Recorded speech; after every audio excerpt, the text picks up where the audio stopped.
Let's review where we've been. We've been talking about distributive negotiations. In distributive negotiations, you do what you can to develop a strong BATNA. You use your BATNA in turn to define your reservation price. At the same time, you try to ascertain your counterpart's reservation price, and you use what you can ascertain about the reservation price to set your own target and to make a first offer. Presumably, your counterpart makes a counteroffer. At that point, you need to make concessions. So concessions are essentially reductions in the terms of your offer intended to reach a deal.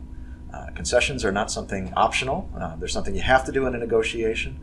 So the point is to try to make sure that you're making concessions in the right way. What I wanted to do now is offer you a couple of suggestions about how to actually go about making concessions. Okay? So the first point about how to make concessions is leave yourself room. In other words, don't make such a huge first concession that you have no room left to make further concessions. To illustrate that point, I'd like to tell you a story about the city of Chicago. The city of Chicago bid to have the Olympics hosted in Chicago in 2016. As you probably know, the Olympics were not in Chicago in 2016.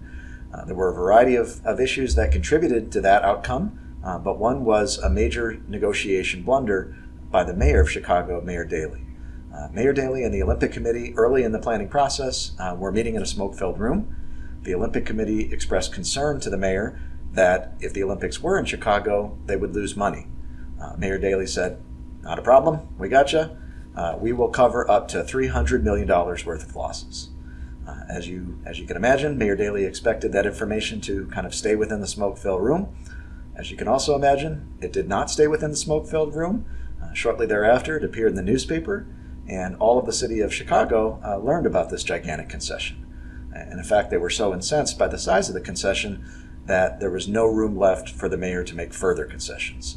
He couldn't fix the roads, build new stadiums, etc.